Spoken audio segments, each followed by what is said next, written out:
It is told that he did lure a maiden fair, whose garb and name bespoke a curious air, to his abode by means of tempting sweets, an act that chills the heart and oft repeats.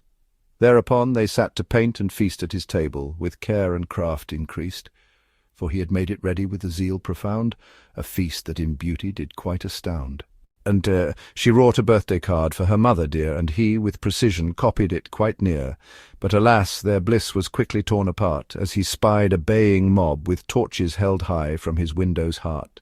He bid the maiden to depart with haste, but she, too frighted by the mob to make her case, fled by the back door in trembling haste, leaving him with fear's cold embrace. The mob, with anger's flames and hatred's zeal, did come to his door with ill intent revealed. Some sought to string him up and make him pay, while others, more prudent, sought a different way.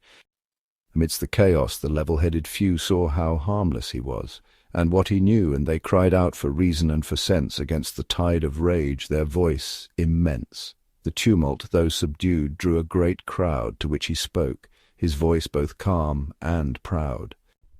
He urged them to seek the maiden lost and scared, not to focus on him, the supposed culprit ensnared. But in his words a hint of knowledge shone, unwittingly revealing more than he had known. For though he feigned ignorance of her fate, his words suggested secrets dark and great.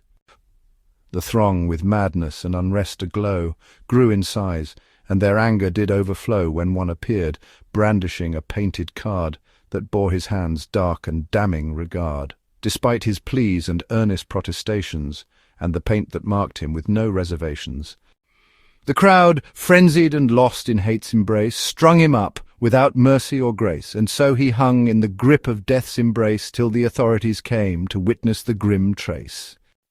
And with them came a few arrests without conviction's seal, but the memory of his fate for them will forever reveal. His funeral, sombre and bleak, was but a small affair. Only his mother, with grief beyond compare, paid her final respects to her son, whose life, cut short, had barely begun. The paint upon his hands, a macabre sign, did strike a chord, and stirred a thought malign. For I too recall that night of dread and gloom, descending the hill with a frenzied mob in full bloom.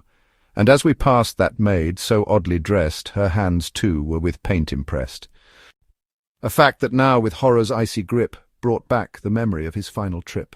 Oh, cursed fate, that leads us to this end, where innocence and guilt we cannot mend, and the truth, so dark and hard to find, leaves us with only regret and a troubled mind.